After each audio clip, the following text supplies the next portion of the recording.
તો વડોદરાની વાત કરવામાં આવે, પદ્મલા ગામમાં બે જૂથ વચ્ચે થયેલી બબાલનો મામલો સામે આવ્યો છે। વાહન ઓવરટેક મુદ્દે શરૂ થયેલી બોલાચાલી બાદ મામલો ઉગ્ર બનતા પથ્થરમારો થયો હતો। ડીસીપી જગદીશ ચાવડાના જણાવ્યા મુજબ 23 તારીખે બે ઇસમો વચ્ચે થયેલ બોલાચાલી બાદ પરિસ્થિતિ બગડી હતી। બંને પક્ષની સામે ફરિયાદ નોંધાઈ છે। પોલીસે આ મામલે અત્યાર સુધી કુલ 15 લોકોને ઝડપી પાડ્યા છે, જ્યારે અન્ય આરોપી ફરાર છે, જેમની શોધખોળ પણ ચાલુ છે। હાલ ગામમાં શાંતિપૂર્ણ માહોલ હોવાનું પોલીસે જણાવ્યું છે। વડોદરા શહેરના પદમલા ગામે ગતરોજ એક રાત્રિના સમયે રાયોટિંગ અને 307ની ક્રોસ કમ્પ્લેન જે છે લેવામાં આવી છે।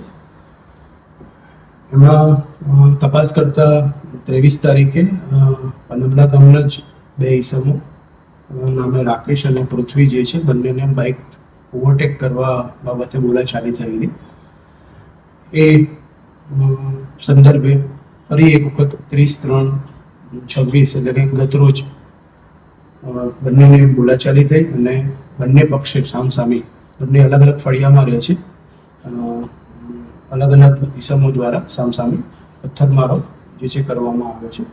એ પથ્થરમારા સંદર્ભે બંને પક્ષમાં જે ઇજાગ્રસ્ત થયેલા છે એ સંદર્ભે ફરિયાદ દાખલ કરીને આગળની કાર્યવાહી કરવામાં આવે છે।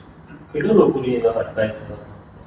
અત્યારે બંને પક્ષે ટોટલ જે ફરિયાદ આપેલી છે એમાં જે આરોપીઓ છે એ પૈકી એક પક્ષે 7 આરોપી અને એક પક્ષે 9 આરોપી જે છે એને રાઉન્ડ અપ કરવામાં આવ્યા છે। આગળની તપાસ જે છે કરી અને આગળની કાયદેસરની કાર્યવાહી કરવામાં આવશે।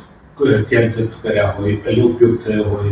હથિયારમાં મુખ્યત્વે છૂટા હાથની મારામારી, પેવર બ્લોક અને અન્ય વસ્તુઓ જે છે એનો ઉપયોગ કર્યો। કોઈ હથિયાર હજુ સુધી કબજે કર્યું નથી, પણ એમની મેડિકલ જે છે સારવાર જેને ઈજા થઈ છે એ થયા પછી એમને લાવ્યા પછી પૂછપરછ કરી અને એમને કાયદેસર અટક કરવામાં આવશે। આમાં સ્થિતિ સહિત શું છે અને સુરક્ષા આપણા તરફથી? અત્યારે હાલ પરિસ્થિતિ કાબૂમાં છે, કોઈ પ્રકારનો અનિચ્છનીય અને પછી કોઈ બનાવ બન્યો નથી। લોકલ પોલીસનો બંદોબસ્ત ગોઠવી દેવામાં આવ્યો છે અને બીજા અન્ય આરોપીઓ જે છે એને પકડવા માટે ઝોનની એલસીબી અને વિવિધ ડિસ્ટર્બની ટીમો બનાવી અને આરોપીઓને પકડવાની કામગીરી ચાલે છે। ઓકે।